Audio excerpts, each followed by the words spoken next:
വിവാദ പ്രസ്താവനകൾ നടത്തിയ സി.കെ. പത്മനാഭനെതിരെയും ഒപ്പം തന്നെ എൻ രാധാകൃഷ്ണനെതിരെയും പാർട്ടിയിൽ നടപടിയുണ്ടാകാൻ സാധ്യത എന്ന റിപ്പോർട്ടുകൾ പുറത്തുവരുന്നു. കൂടുതൽ വിവരങ്ങളുമായി ജിതിൻ ചേരുന്നു. ജിതിൻ, പാർട്ടിയെ തന്നെ പ്രതിരോധത്തിലാക്കി പ്രസ്താവനകൾ നടത്തി ഇരു നേതാക്കന്മാർക്കെതിരെയും നടപടിക്കുള്ള സാധ്യതകളാണോ കാണുന്നത്? എന്തൊക്കെയാണ് വിവരങ്ങൾ? നാളെ കോട്ടയത്ത് ബി.ജെ.പിയുടെ സംസ്ഥാന നേതൃയോഗങ്ങൾ ആരംഭിക്കുന്നുണ്ട്. ഈ യോഗങ്ങളിൽ ഇരു നേതാക്കളും ഉയർത്തിയുടെ വിവാദങ്ങൾ വിശദമായി ചർച്ച ചെയ്യും. അതിൽ ഇരു നേതാക്കൾക്കെതിരെയും നടപടിക്ക് സാധ്യത ആണ് കാണുന്നത്. ആദ്യം നാളെ കോർ കമ്മിറ്റി യോഗവും പിന്നീട് സംസ്ഥാന ഭാരവാഹികളുടെ യോഗവും സമ്മാനിച്ച് ചേരുന്നത്. സംസ്ഥാന ഭാരവാഹി യോഗത്തിലായിരിക്കും വിഷയം ആദ്യം വിശദമായി ചർച്ച ചെയ്യുക. എൻ രാധാകൃഷ്ണൻ കമലിനെതിരെയും മറ്റും പറഞ്ഞതിലൂടെ മേഖലാ ജാഥകളുടെ ഉദ്ദേശം തന്നെ മാറിപ്പോയി, മേഖലാ ജാഥകളുടെ ശ്രദ്ധ മാറിപ്പോയി എന്ന വിവാദം എന്ന അഭിപ്രായം ബി.ജെ.പിക്ക് അകത്ത് ശക്തമാണ്. ഒപ്പം തന്നെ എൻ രാധാകൃഷ്ണന്റെ അഭിപ്രായങ്ങൾക്കെതിരെ പരസ്യമായി സി.കെ. പത്മനാഭൻ രംഗത്തെത്തിയതോടുകൂടി നേതാക്കൾക്കിടയിലെ ഭിന്നത മറനീക്കി പുറത്തു വന്നു എന്നതും ബി.ജെ.പിക്ക് അകത്ത് പല നേതാക്കളും രഹസ്യമായി ഉന്നയിക്കുന്ന കാര്യമാണ്. ഈ ഇരു വിഷയങ്ങളും സംസ്ഥാന ഭാരവാഹി യോഗത്തിൽ ആദ്യം വിശദമായി ചർച്ച ചെയ്യും. ഇരു നേതാക്കൾക്കെതിരെയും വിമർശനം ഉയരുമെന്നത് വ്യക്തമാണ്. സി.കെ.പിക്കെതിരെ ആയിരിക്കും നടപടി ആവശ്യം പോലുള്ള ശക്തമായ രൂക്ഷ വിമർശനങ്ങൾ ഉയരുക. ഒപ്പം തന്നെ എൻ രാധാകൃഷ്ണനെതിരെയും വിമർശനം നടപടി ആവശ്യവും ഒരുപക്ഷെ ഉയർന്നേക്കും. ഈ ഭാരവാഹി യോഗത്തിൽ ഇക്കാര്യങ്ങൾ വിശദമായി ചർച്ച ചെയ്ത ശേഷം കോർ കമ്മിറ്റി യോഗവും ചർച്ച ചെയ്യും. പിന്നീട് ചേരുന്ന സംസ്ഥാന സമിതി യോഗത്തിലായിരിക്കും ഇക്കാര്യങ്ങളിൽ ഒരു അന്തിമ തീരുമാനമെടുക്കുക. എന്തായാലും സി.കെ. പത്മനാഭനെതിരെ രൂക്ഷമായ വിമർശനവും നടപടിയും ആവശ്യപ്പെടുമെന്നത് ഇന്നലെ സംസ്ഥാന സമിതി അംഗം കെ സുരേന്ദ്രൻ തന്നെ വ്യക്തമാക്കിയിരുന്ന കാര്യമാണ്. മറ്റ് നേതാക്കൾക്കും ഇതേ അഭിപ്രായമാണ് ഉള്ളത് എന്നാണ് നമുക്ക് ലഭിക്കുന്ന വിവരം. ഒപ്പം തന്നെ 12 കോർ കമ്മിറ്റിയിൽ സി.കെ. പത്മനാഭനെ പിന്തുണയ്ക്കുന്ന ആരും തന്നെ ഇല്ല എന്നതും സി.കെ. പത്മനാഭനെതിരെയുള്ള നടപടിക്കുള്ള സാധ്യത വർദ്ധിപ്പിക്കുന്നു. ഒപ്പം എൻ രാധാകൃഷ്ണനെതിരെയും ഇത്തരത്തിൽ രൂക്ഷ വിമർശനം ഉണ്ടാകാനുള്ള സാധ്യതയാണ് കാണുന്നത്. എന്തായാലും ഇരു നേതാക്കൾക്കും എതിരെ നടപടിക്കുള്ള സാധ്യതയാണ് ഇപ്പോൾ കാണാനാവുന്നത്. സി.കെ. പത്മനാഭനെതിരെയും എൻ രാധാകൃഷ്ണനെതിരെയും പാർട്ടിയിൽ നിന്ന് നടപടിക്ക് സാധ്യത. ജിതിനാണ് വിവരങ്ങൾ നൽകിയത്. രാഹുൽ ഗാന്ധിയുമായുള്ള കൂടിക്കാഴ്ചയ്ക്കായി ഉമ്മൻചാണ്ടി ഇന്ന് ദില്ലിയിലെത്തും. നാളെയാണ് രാഹുൽ ഗാന്ധിയുമായുള്ള കൂടിക്കാഴ്ച. ഡി.സി.സി പ്രസിഡന്റുമാരെ നിശ്ചയിച്ചപ്പോൾ എ ഗ്രൂപ്പിനെ അവഗണിച്ചതിലുള്ള അതൃപ്തി ഹൈക്കമാൻഡിനെ അറിയിക്കും. അടിയന്തരമായി സംഘടനാ തെരഞ്ഞെടുപ്പ് നടത്തണമെന്നും ഉമ്മൻചാണ്ടി ആവശ്യപ്പെടും. ഉമ്മൻചാണ്ടി തുടരുന്ന നിഷേധാത്മക നിലപാടിൽ ഹൈക്കമാൻഡിനും അതൃപ്തിയുണ്ട്.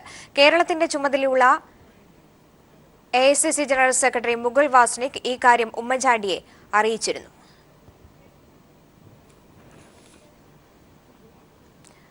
കെ.പി.സി.സി രാഷ്ട്രീയകാര്യ സമിതിയിൽ പങ്കെടുക്കാത്ത ഉമ്മൻചാണ്ടിക്കെതിരെ യോഗത്തിൽ രൂക്ഷ വിമർശനം. ഉമ്മൻചാണ്ടി പാർട്ടി കൊണ്ട് നേട്ടമുണ്ടാക്കിയെന്ന് പി.ജെ. കുര്യൻ യോഗത്തിൽ വിമർശിച്ചു. ഒരാൾക്ക് വേണ്ടി യോഗം നീട്ടിവെച്ചത് ശരിയായില്ലെന്ന് പി.സി. ചാക്കോ അഭിപ്രായപ്പെട്ടു. അതേസമയം സംഘടനാ തെരഞ്ഞെടുപ്പ് വേണമെന്ന ആവശ്യത്തിൽ ഉറച്ചു നിൽക്കുകയാണെന്ന് ഉമ്മൻചാണ്ടി വ്യക്തമാക്കി.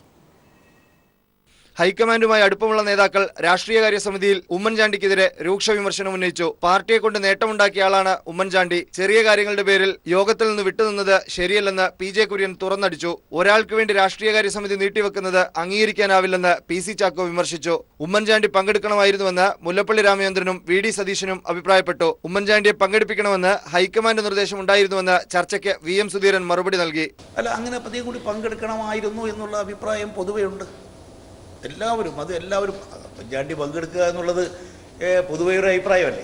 രാഷ്ട്രീയകാര്യ സമിതി വൈകിയതിന് ഉമ്മൻചാണ്ടിയെ പഴിക്കേണ്ടെന്ന് എ ഗ്രൂപ്പ് നേതാക്കൾ യോഗത്തിൽ പറഞ്ഞു. യോഗം നടക്കട്ടെ എന്നാണ് ഉമ്മൻചാണ്ടി നിലപാടെടുത്തതെന്ന് എം.എം. ഹസനും കെ.സി. ജോസഫും വ്യക്തമാക്കി. അതേസമയം സംഘടനാ തെരഞ്ഞെടുപ്പ് വേണമെന്ന ആവശ്യത്തിൽ ഉറച്ചു നിൽക്കുന്നുവെന്ന് ഫേസ്ബുക്ക് പോസ്റ്റിലൂടെ ഉമ്മൻചാണ്ടിയും വ്യക്തമാക്കി. തിങ്കളാഴ്ച രാഹുൽ ഗാന്ധിയുമായി കൂടിക്കാഴ്ച നടത്തും. രാജ്മോഹൻ ഉണ്ണിത്താന്റെ രാജി ആവശ്യപ്പെടുകയായിരുന്നുവെന്ന് വി.എം. സുധീരനും യോഗത്തിൽ പറഞ്ഞു. News bureau, Thiruvananthapuram. സി.കെ. പത്മനാഭനെതിരെയും എൻ രാധാകൃഷ്ണനെതിരെയും ബി.ജെ.പിയിൽ നടപടിക്ക് സാധ്യതയൊരുങ്ങുന്നു. നാളെ ചേരുന്ന യോഗത്തിലാകും ഇത് സംബന്ധിച്ച് അന്തിമ തീരുമാനമുണ്ടാകുന്നത്. കൂടുതൽ വിവരങ്ങളുമായി ഇപ്പോൾ ജിതിൻ വീണ്ടും ചേരുന്നുണ്ട്. ജിതിൻ, വിശദാംശങ്ങൾ എന്തൊക്കെയാണ്? സി.കെ. പത്മനാഭൻ പീപ്പിൾ ടിവിയിലൂടെ നടത്തിയ തുറന്നു പറച്ചിലുകളാണ് സി.കെ. പത്മനാഭനുള്ള നടപടിക്കെതിരെയുള്ള കാരണമാകുന്നത്. നേരത്തെ എൻ രാധാകൃഷ്ണൻ നടത്തിയ പ്രസ്താവനകൾക്കെതിരെയും ഒപ്പം തന്നെ സംഘപരിവാറിന്റെ ആശയങ്ങൾക്കെതിരെയും വ്യക്തമായ എതിർ നിലപാടുകൾ എടുത്തുകൊണ്ടാണ് സി.കെ. പത്മനാഭൻ പീപ്പിൾ ടിവിയിലൂടെ പ്രതികരിച്ചിരുന്നത്. പിന്നീട് അദ്ദേഹം വാർത്താ സമ്മേളനം നടത്തിയും ഈ നിലപാടുകൾ ആവർത്തിക്കുകയുണ്ടായി. ഇതോടെയാണ് കെ പത്മനാഭനെതിരെ നടപടി ആവശ്യപ്പെടാൻ BJPയിലെ ഒരു വിഭാഗം നേതാക്കൾ തീരുമാനിച്ചത്. ഇക്കാര്യം ഇന്നലെ സംസ്ഥാന സമിതി അംഗം കെ സുരേന്ദ്രൻ വ്യക്തമാക്കുകയും ചെയ്തിരുന്നു. അച്ചടക്ക നടപടി അർഹിക്കുന്ന തരത്തിലുള്ള കുറ്റമാണ് കെ പത്മനാഭന്റെ ഭാഗത്തു നിന്നുണ്ടായത് എന്നും ഇന്നലെ കെ സുരേന്ദ്രൻ വ്യക്തമാക്കിയിരുന്നു. അതുകൊണ്ട് തന്നെ കെ സുരേന്ദ്രൻ അടക്കമുള്ള നേതാക്കൾ നാളെ കോട്ടയത്ത് ആരംഭിക്കുന്ന സംസ്ഥാന നേതൃയോഗങ്ങളിൽ കെ പത്മനാഭനെതിരെ നടപടി വേണം എന്ന ആവശ്യം ഉയർത്തും. ഒപ്പം തന്നെ മറ്റ് യോഗങ്ങളിലും കോർ കമ്മിറ്റി യോഗവും സംസ്ഥാന ഭാരവാഹി യോഗവും സംസ്ഥാന സമിതി യോഗവും നാളെയും തുടർന്നുള്ള ദിവസങ്ങളിലും കോട്ടയം നടക്കുന്നുണ്ട്. ഈ യോഗങ്ങളിലെല്ലാം തന്നെ കെ പത്മനാഭനെതിരെ രൂക്ഷ വിമർശനം ഉയരുമെന്നതും ഉറപ്പാണ്. അതുകൊണ്ട് കെ പത്മനാഭനെതിരെ ഒരുപക്ഷെ ഒരു നടപടി തന്നെ ഉണ്ടായേക്കാം.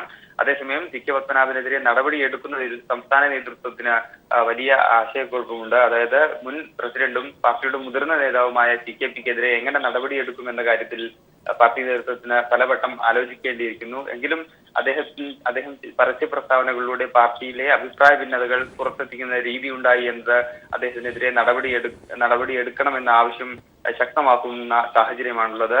സമാനഗതി തന്നെയാണ് എൻ രാധാകൃഷ്ണനെതിരെയും നിലനിൽക്കുന്നത്. എൻ രാധാകൃഷ്ണൻ കമലിനെതിരെയും മറ്റും നടത്തിയ പ്രസ്താവനകളിലൂടെ മേഖലാ ജാഥകളുടെ ഉദ്ദേശം തന്നെ വഴിമാറിപ്പോകുന്ന അവസ്ഥയുണ്ടായി എന്ന വിമർശനമാണ് പാർട്ടിക്കകത്ത് നിലനിൽക്കുന്നത്. അതുകൊണ്ട് എൻ രാധാകൃഷ്ണനെതിരെയും രൂക്ഷമായ വിമർശനം ഉയരും. അദ്ദേഹത്തിനെതിരെയും ഒരുപക്ഷെ നടപടിക്ക് ആവശ്യം ഉയർന്നേക്കാം. ഈ രണ്ട് പ്രശ്നങ്ങളും നാളെ ആരംഭിക്കുന്ന സംസ്ഥാന സമിതി യോഗത്തിൽ വിശദമായി ചർച്ച ചെയ്യും. ഈ രൂക്ഷ വിമർശനമായിരിക്കും ഇരു നേതാക്കൾക്കുമെതിരെ ഉയരുക. നടപടി ആവശ്യം പാർട്ടി നേതൃത്വം എങ്ങനെ എടുക്കുമെന്നതാണ് ഇനി അറിയാനുള്ളത്. എന്തായാലും ഇരുവർക്കെതിരെയും ഒരു നടപടിക്കുള്ള സാധ്യതയാണ് നിലവിൽ കാണാനാവുന്നത്. ജിതിൻ, ഒളിഞ്ഞും തെളിഞ്ഞുമാണെങ്കിൽ തന്നെയും ഇരു നേതാക്കന്മാരെയും അനുകൂലിച്ചും പ്രതികൂലിച്ചും നേതാക്കളുടെ അഭിപ്രായങ്ങൾ പുറത്തു വരുന്നുണ്ട്. പാർട്ടിക്കുള്ളിലെ തന്നെ വലിയൊരു ഗ്രൂപ്പ് രാഷ്ട്രീയത്തിന്റെ ഏറ്റവും മൂർധന്യാവസ്ഥയിലുള്ള കാര്യങ്ങളൊക്കെയാണ് പുറത്തേക്ക് വരുന്നത്. ആ ഒരു തരത്തിൽ തന്നെ മുതിർന്ന നേതാക്കൾക്കെതിരെ ഒരു നടപടിയിലേക്ക് നീങ്ങാനുള്ള സാധ്യത എത്രത്തോളമാണ്? എൻ രാധാകൃഷ്ണനെയും കെ പത്മനാഭനെയും അനുകൂലിച്ചും പ്രതികൂലിച്ചും നേതാക്കൾ ഇന്നലെ പ്രതികരിച്ചിരുന്നു. ഇന്നലെ ഞാൻ നേരത്തെ സൂചിപ്പിച്ചതുപോലെ കെ സുരേന്ദ്രൻ കെ പത്മനാഭനെതിരെ പരസ്യമായി രംഗത്തെത്തിയതുപോലെ കെ പത്മനാഭൻ പീപ്പിൾ ടിവിയോട് പ്രതികരിച്ച ആ ദിവസം തന്നെ BJPയുടെ സംസ്ഥാന വക്താവ് MS കുമാറും CKPയെ അനുകൂലിക്കുന്ന രീതിയിൽ ഫേസ്ബുക്ക് പോസ്റ്റിലൂടെ രംഗത്തെത്തിയിരുന്നു. അസഹിഷ്ണുതക്കെതിരെയായിരുന്നു അദ്ദേഹത്തിന്റെ വിശദമായ ഫേസ്ബുക്ക് പോസ്റ്റ്. ഇതോടുകൂടിയാണ് BJPയിൽ ഇരു നേതാക്കളെയും അനുകൂലിക്കുകയും പ്രതികൂലിക്കുകയും ചെയ്യുന്ന മറ്റു നേതാക്കളുടെ അഭിപ്രായങ്ങൾ അല്ലെങ്കിൽ അക്കാര്യത്തിൽ പാർട്ടിയിൽ നിൽക്കുന്ന ഭിന്നത ഏറെക്കുറെ മറനീക്കി പുറത്തു വന്നത്. അതേസമയം തന്നെ കൂടുതൽ നേതാക്കളോട് പരസ്യ പ്രതികരണം പാടില്ല എന്ന പാർട്ടി നിർദ്ദേശവും ഇന്നലെ ഉണ്ടായി. കൂടുതൽ അഭിപ്രായ ഭിന്നത പുറത്തു വരാതിരിക്കാനായിരുന്നു പാർട്ടി നേതൃത്വം അത്തരത്തിൽ നേതാക്കളോട് പരസ്യ പ്രതികരണം പാടില്ല എന്ന് പറഞ്ഞിരുന്നത്. എങ്കിലും പാർട്ടി നേതാക്കൾക്ക് ഇക്കാര്യത്തിൽ വ്യക്തമായ അഭിപ്രായമുണ്ട്. CKPക്കെതിരെയും എൻ രാധാകൃഷ്ണനെതിരെയും അനുകൂലിക്കുന്നതും പ്രതികൂലിക്കുന്നതും ഇരു വിഭാഗം നേതാക്കൾ പാർട്ടിയിലുണ്ട്.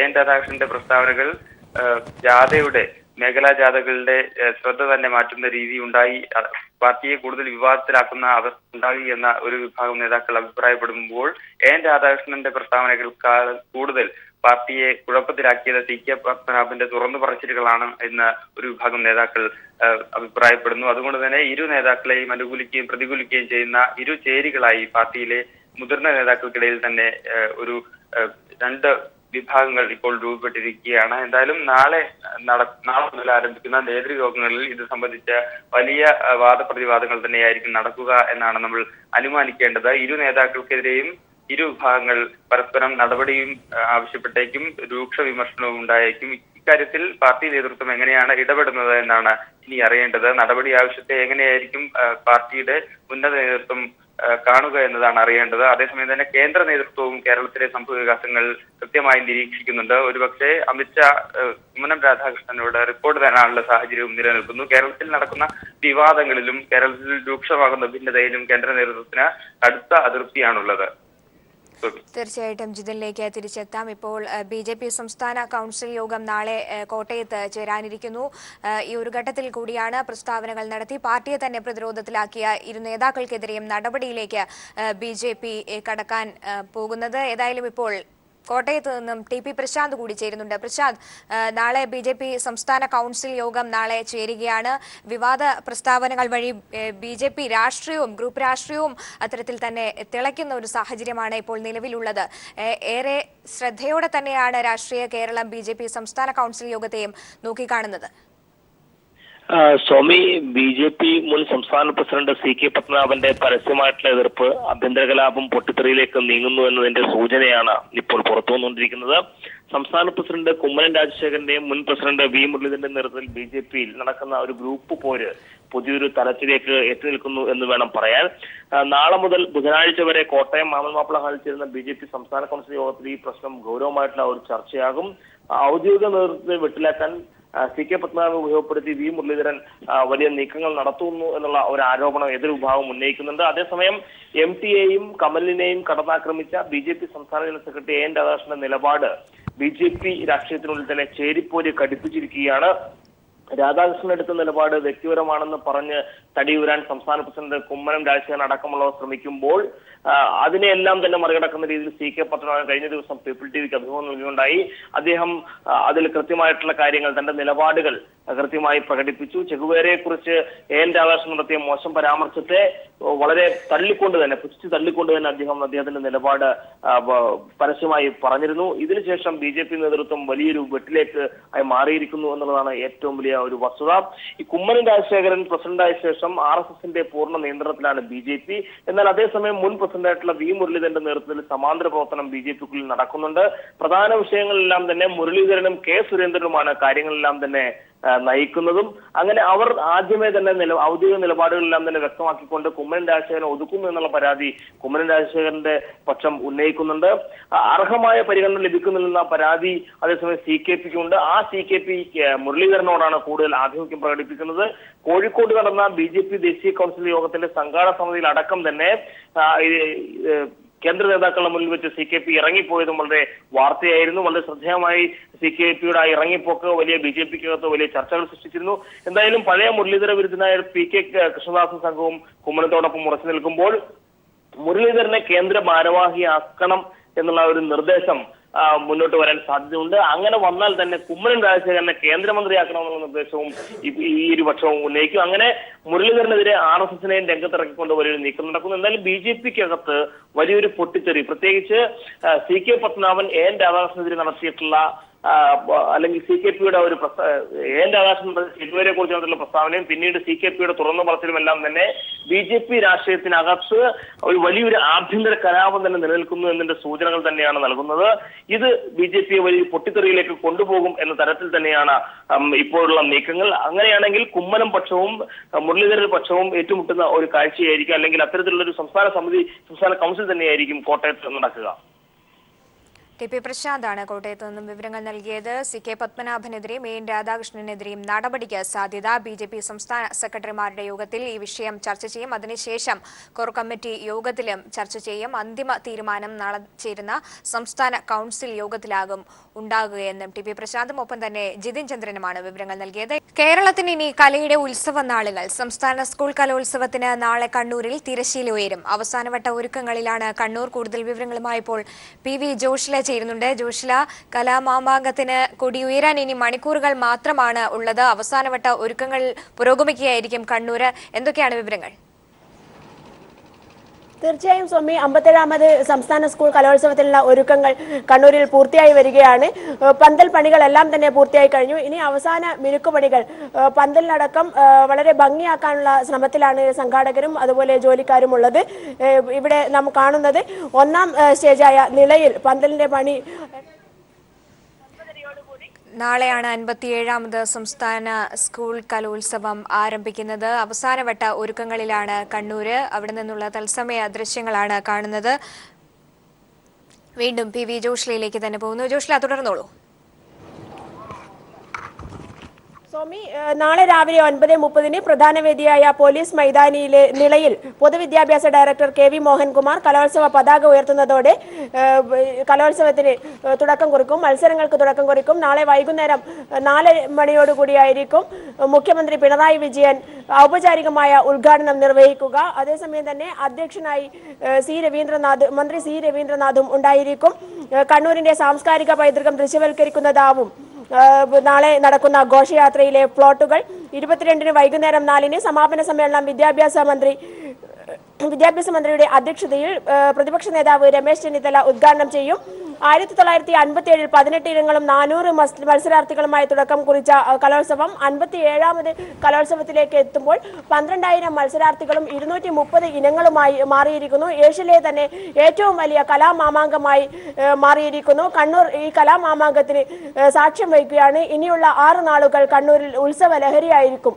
സ്വാമി, കലാപൂരത്തിന് കൊടിയേറാൻ ഇനി മണിക്കൂറുകൾ മാത്രം ശേഷിക്കെ അവസാനവട്ട ഒരുക്കങ്ങളിലാണ് കണ്ണൂർ. PV ജോഷ്ലിയാണ് വിവരങ്ങൾ നൽകിയത്. കണ്ണൂരിൽ 57ാമത് സംസ്ഥാന സ്കൂൾ കലോത്സവത്തിന് തിരിതെളിയുമ്പോൾ കലകളുടെ ഈറ്റിലമായ തൃശൂർ ചെറുതുരുത്തിയിലും തയ്യാറെടുപ്പുകൾ തകൃതിയാണ്. ഓട്ടൻതുള്ളൽ അധ്യാപകനായ കലാമണ്ഡലം ഗീതാനന്ദൻ വീണ്ടും പരിശീലകനായി എത്തുമ്പോൾ അണിയറയിൽ മത്സരാർത്ഥികളും ആവേശത്തിലാണ്. 4 പതിറ്റാണ്ടത്തെ അധ്യാപന പാരമ്പര്യമുള്ള ഗീതാനന്ദൻ 3 വർഷത്തെ ഇടവേളയ്ക്ക് ശേഷമാണ് കലോത്സവ പരിശീലനത്തിന് സജീവമാകുന്നത്.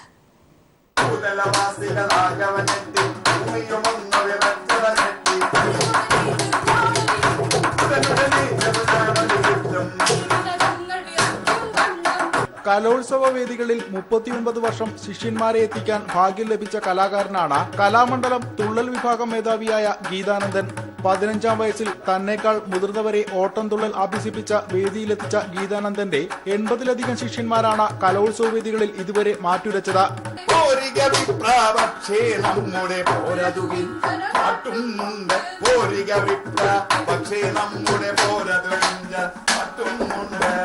ഹാസ്യകലയായി മാത്രം വേദിയിലെത്തിയിരുന്ന ഓട്ടംതുള്ളലിൽ വ്യത്യസ്തത പരീക്ഷിക്കാനുള്ള ഗീതാനന്ദന്റെ ശ്രമങ്ങൾക്ക് ഏറെ സ്വീകാര്യത ലഭിച്ചിരുന്നു.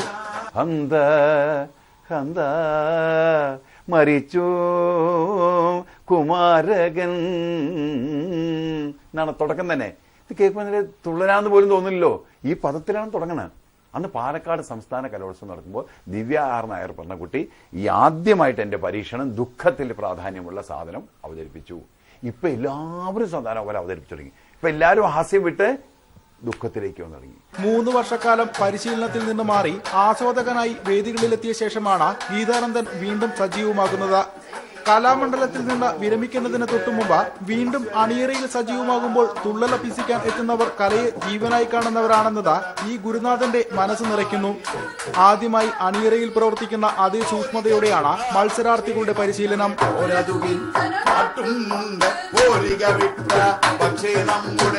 ഗീതാനന്ദന്റെ 3 ശിഷ്യരാണ് ഇക്കുറി ഓട്ടംതുള്ളലിൽ അരങ്ങിലെത്തുന്നത്. 4 പതിറ്റാണ്ട് കാലത്തെ പരിശീലന പരമ്പരയുമായി കലാമണ്ഡല ഗീതാനന്ദൻ വീണ്ടും കലോത്സവ വേദികളിൽ സജീവമാവുകയാണ്. ക്യാമറമാൻ PP സലീമിനൊപ്പം CG ദിൽജിത്ത്. കലാപ്രകടനങ്ങൾ ആവർത്തിക്കുമ്പോൾ മിമിക്രിയെ മാത്രം ആക്ഷേപിക്കുന്നത് ശരിയല്ലെന്ന് കലാഭവൻ KS പ്രസാദ്. മറ്റ് കലാരൂപങ്ങളെ അപേക്ഷിച്ച് എപ്പോഴും പുതുമ കണ്ടെത്തുന്നത് മിമിക്രിയിലാണെന്നും അദ്ദേഹം പറഞ്ഞു.